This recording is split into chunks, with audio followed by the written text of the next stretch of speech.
Assembly of the SailboatsToGo sail kit on the Saturn river raft. We have another video that is a complete overview of this boat, and it includes a short section on assembly, but in this video we're going to do a much more detailed look at assembly of the sail kit onto the boat. In addition, there's another video just on putting the sail onto the spars, which is a one-time operation. You only do it once when you first get your kit. That's not covered in this video. You can go look at that video for those steps. In this video we cover the routine assembly of the sail kit onto the boat that you would repeat each time you've dismantled the boat and put it away and then gotten it out again for another day of sailing. So here we go. We'll begin by reviewing the parts, and then we will put it on the boat, raise the sail, and we'll be done. So into my Charlie Chaplin act to speed things up. Okay, this hank of rope is the sheet line that controls the angle of the boom when you're sailing. These are the steering oars, and this is the sail and spars. This is the bowsprit and the front crossbar, the mast step, the rear crossbar and its right angle piece. This is the mast, and these are the leeboards and leeboard mounts. Yours may look different. Okay, we begin by putting the front crossbar and the bowsprit together with each other. The front crossbar slides through the U-bolts that are part of the bowsprit, and then you tighten these star knobs that are on top, and you put the front assembly onto the boat by sliding the bowsprit into the bow handle and then strapping down the front crossbar to the grommet strip that's part of the boat. Now strap that rope at the front of the boat to the bowsprit with two more short straps, and that will arrest any side-to-side movement of the front assembly. Then you snap the leeboard mounts into the rear tube of the front crossbar, and these spring buttons pop up through the holes in the front crossbar. This is the mast step. This is the socket that's going to hold up the mast. Clamp that onto the front of the bowsprit. Tighten those ring nuts as tight as you can by hand. Do not use tools. Then we take one end off of the rear crossbar temporarily, just so we can slide the right angle piece U-bolt onto the rear crossbar and nestle that U-bolt in the slot that's at the middle of the rear crossbar. Then we put that end back on that we had just taken off and put the rear assembly onto the boat. We strap the end of the right angle piece to the stern handle of the boat, and then we put a short strap on each side through a grommet and around the rear crossbar. Same thing on the other side. Next we run a slightly longer strap from that center U-bolt to the grommet strip on each side. This is to prevent any side-to-side movement of that rear crossbar. One strap on the left, another strap on the right, each one going from the U-bolt to the grommet strip, and then tighten them real well. Next we put the steering oars together.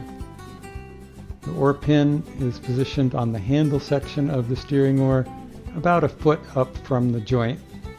You can change that location of the oar pin later if you decide you want to have it in a slightly different position. Note that a short strap is put through each oar pin underneath the oar, and that short strap goes under the rear crossbar.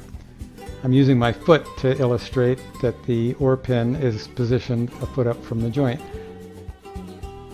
Put a loose short strap at this D-ring on each side, so you'll have a place to park the handle of the unused steering oar when you're... You can see me parking the steering oar that I'm not using in this video clip. See me sticking the handle into this loose loop of strap on the D-ring? This bundle is the sail and spars. We lay it out and we start sliding together the sections of the top spar, just feeling for the joints through the fabric, sliding them together. The corner string at the bottom front corner presumably is already secured. We want to check that because we're going to be pulling on these corner strings, and we wouldn't want to be doing that if the corner string down at the front of the boom, bottom of the top spar, wasn't already secured. Now we're doing the same thing to the boom, feeling for the joints and sliding them together inside the fabric sleeve. And then we'll put the corner string through the clam cleat at the back of the boom, and we will also tie a loose granny knot beyond the clam cleat, just as a belt and suspenders kind of thing, in case that corner string got loose from the jaws of the clam cleat. The granny knot would keep it from sliding out altogether while we're sailing. Be sure when you put the sail and spars on the boat that you've got them right side up. You want that clam cleat at the front of the boom to be on top. This is correct. This would be wrong. The clam cleat's underneath. So flip it around, get it on top. Now it's right side up. So temporarily we put the mast slide over the mast step. Then we get our mast. This is the heavy duty mast. You may have the standard mast, but in any case, either mast, you start by putting the lower section through the mast slide and into the mast step. If you've got the heavy duty mast, then you've got spring buttons that lock the lower section into the middle section, and then you take the halyard and put it through the eye at the top of the mast, regardless of which type of mast you have, and then put the top section on to the mast. So now your mast is fully assembled with the halyard sliding through that eye at the top. Now pulling down on the halyard will raise the sail. You may need to use one hand to help the mast slide get started up the mast. Make sure you raise the sail all the way. That knot at the top spar should be right at the eye at the top of the mast. Then we thread the halyard through the ring nut at the base of the mast step and tie it off to the front crossbar. I go once around, fold it over, and tie a double half hitch with the folded piece. That's called a double half hitch on a bite.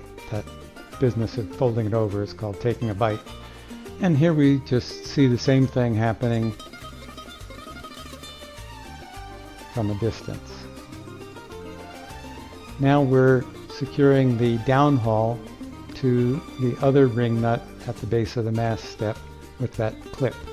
And then we use the tensioner that's part of the downhaul to make the downhaul nice and tight. Now I'm going to show 3 different alternative ways of rigging the sheet to control the angle of the boom. You choose the one you like. In this one, I've positioned the rope fitting on the boom at that midpoint cutout, and it's a direct pull from your hand to that rope fitting at the midpoint of the boom. And on this one, the rope fitting is at the rear end of the boom, and again, it's a direct pull from there to your hand. That one's my favorite, by the way. And then here's the third alternative. You tie off one end of the sheet to these loops that are part of the hull of the Saturn River Raft there, and I'm using a double half hitch, and I'm going to have a little keeper knot. There's the keeper knot, and then the double half hitch, and I'm just anchoring one end of the sheet to those loops that are part of the boat, and then I will run the free end of the sheet through a pulley on the boom, or through, in this case, a loop of strap which will act as a pulley, and that will give me 2-to-1 advantage, but it'll have the sheet rigged entirely in front of me instead of at the end of the boom. And now we're done. Please consult the written instructions that are included with your sail kit, and don't rely entirely on this video. Thank you for watching, and I wish you happy sailing. Call me if you have any questions, or email me.